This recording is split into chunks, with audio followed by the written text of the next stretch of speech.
दीप, नमस्ते सर। नमस्ते। हाँ जी, आप यहाँ पे कैसे? दीप, मुझे ना कुछ पैसे चाहिए थे किराए के लिए, है क्या तुम्हारे पास? हाँ, एक मिनट।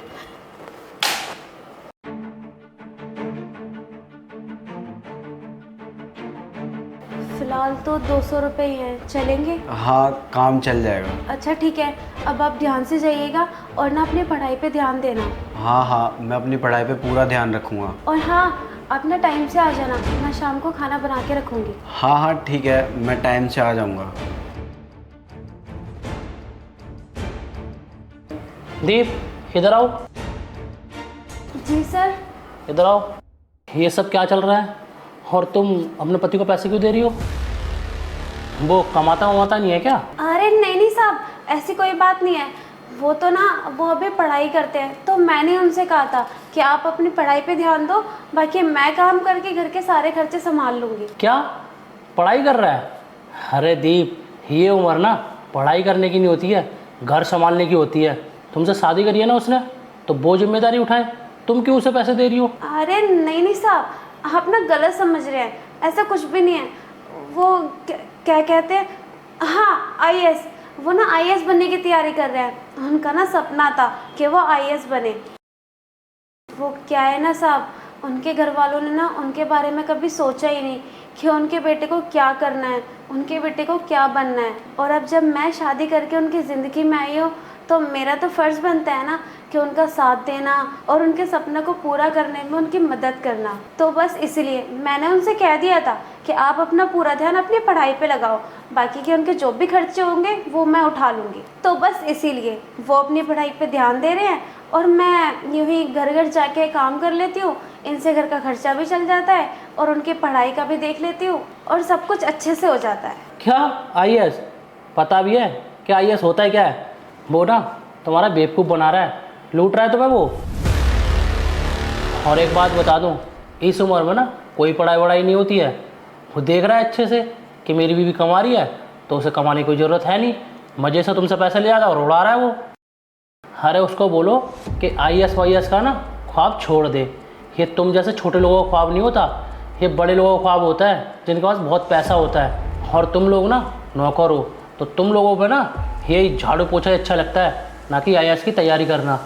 तो उसको बोलो कि चुपचाप से ना कोई छोटी मोटी नौकरी करे और आईएएस का सपना ना देखना बंद कर दे और अपने घर की और तुम्हारी जिम्मेदारी उठाए।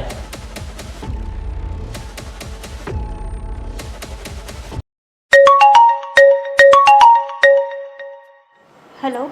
दीप, मैंने यूपीएससी क्लियर कर लिया है। क्या सच में? ये तो बहुत खुशी की बात है। मैं ना जल्दी घर पे आऊँगी और ना मिठाई भी साथ में लेके आऊँगी। हाँ हाँ, जल्दी आओ, मैं तुम्हारा घर पे ही वेट करूँगा। ठीक है, अभी के लिए ना मैं रखती हूँ। अरे वादी, बड़ी खुश दिख रही है। ऐसा कौन सा खजाना मिल गया तुझे? अरे नहीं साहब, वो मैंने आपको बताया था ना कि मेरे पति आईएएस की तैयारी कर रहे हैं। हाँ हाँ, मुझे बहुत अच्छे से याद है। मैंने तुझे पहले भी बोला था और मैं आज तुझे दोबारा बोल रहा हूँ कि तेरा पति ना कोई आईएएस वाईएएस नहीं निकालेगा। ये फालतू के ख्वाब देखना बंद कर दो। ये सब चीज़ है ना तुम्हारे मतलब की नहीं है, समझे? अरे नहीं साहब, वो मेरे पति ने ना एग्ज़ाम क्लियर कर लिया और वो ना आईएएस ऑफिसर बन चुके हैं। क्या?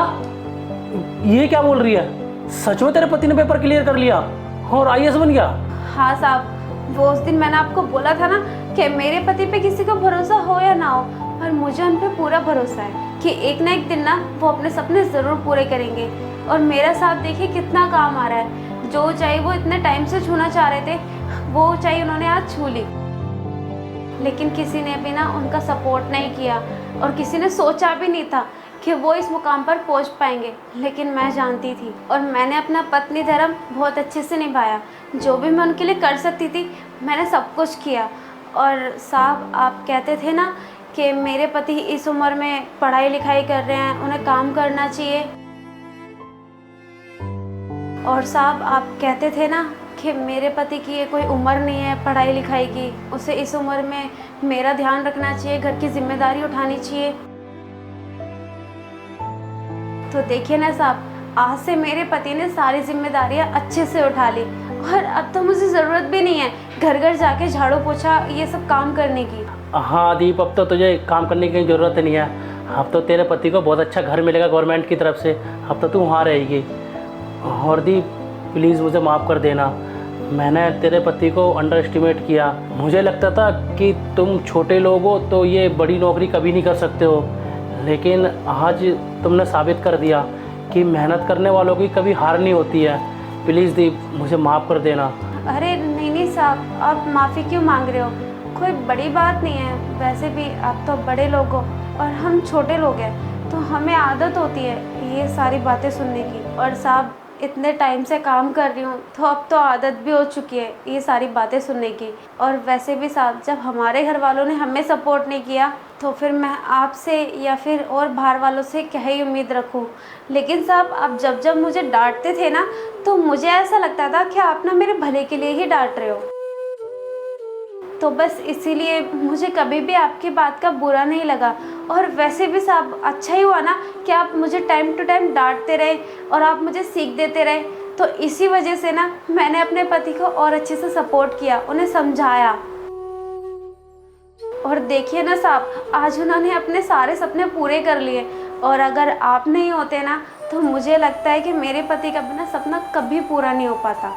अच्छा ठीक है साहब, अब मैं चलती हूँ, मुझे थोड़ा जल्दी जाना है और मुझे रास्ते से मिठाई भी तो लेनी है। साहब मैं आपको ना कल मिठाई दे के जाऊँगी।